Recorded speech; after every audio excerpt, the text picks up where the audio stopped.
हाय बंधुरा आमी सुप्रिया आज के तुम्हारे साथे नतून ब्लग निये चले एसेछि। चलो देखे नाओ आमार आजकेर ब्लग। आमार आजके रिसेपशन ब्राइड छिलो आमार बाड़ी थेके मात्र 5 मिनिट डिस्टेंसे। तो आमी बेरिये पड़लाम, बृष्टि हच्छिलो किन्तु आमी वेट करते पारलाम ना, कारण अनेक देरी हये जाच्छिलो। ताई आमी बेरिये पड़लाम। देखो देखेई मने हच्छे जे बोझा जाच्छे जे हाँ अनेक बृष्टि हयेछे, रास्तार मध्ये एत जल। तो आमी बाड़ीते चले एलाम जेखाने साजानो छिलो। तो बौदिमणिर एखोनो हयनि, खाওয়া दाওয়া चलछिलो। तो आमी एखाने बसे वेट करलाम। तो बौदिमणि एसे पड़ेছে। तो शाড়ি आमार परानो हये गेছে। এই শাড়িটা যেভাবে পরালে ভালো লাগবে আমি ঠিক সেভাবেই পরালাম। শাড়ির কালারটা খুব মিষ্টি ছিল, আমার খুব ভালো লেগেছে।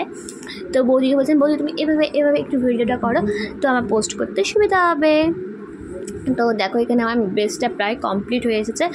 আমি না স্কিন টোনটা খুব একটা না ফেয়ার করি না একটু ডাস্কি করি, কারণ হলো হাতের কালার আর ফেসের কালার যেন সেম থাকে, আমি সেদিকে নজর দিই যেন ফট করে কেউ এসে না বলে হ্যাঁ স্কিন কালারটা চেঞ্জ লাগছে, মানে হাতের কালার অন্য ফেসের কালার অন্য, যে হ্যাঁ পুরো মেকআপ দিয়ে লুকটাই চেঞ্জ হয়ে গেছে, আমি এসব পছন্দ করি না। তো দেখো এখানে আমার মেকআপটা প্রায় ডান। তো হেয়ার স্টাইলটা কী করবো আমি সবাইকে জিজ্ঞেস করছিলাম। তো সবাই বলে তোমার পছন্দের মতোই করো। তো প্রথমে খোপা করতে গেলাম, তো খোপাটা না মানাচ্ছিল না, তাই আমি হেয়ারটা ছেড়ে দিলাম। আমার এবার একটু ভয় ছিল, কারণ বৌদিমণির তো চুলটাও ছোটো, কী করবো। তো এইভাবেই গাজরটা আমি লাগিয়ে চুলটা ছেড়ে দিলাম। তো একটু মোড়কটা ফেসটা একটু ভরা লাগছিলো। তো তোমরা বলো মেকআপটা কেমন হয়েছে, তোমার সাথে পুরোটাই শেয়ার করলাম। তো দেখো সবাই তো রিসেপশানে গোল্ড পরে, তো আমি ভাবলাম একটু অন্যরকমভাবে সাজালেই ভালো লাগবে। তো কারণ বিয়ের দিন তো গোল্ড দিয়েই সেজেছিলো, গোল্ডের জুয়েলারি পরে, তো একটু অন্যরকম টাচটা থাকবে। দেখো হেয়ার স্টাইলটা কেমন হয়েছে একটু জানাবে আমাকে। আর আমার সাজানো কমপ্লিট হয়ে গেছে। তো আমি প্রত্যেকটা জিনিসগুলো সুন্দর করে গুছিয়ে নিচ্ছি, কারণ আমার নেক্সট আবার এক জায়গায় যেতে হতো।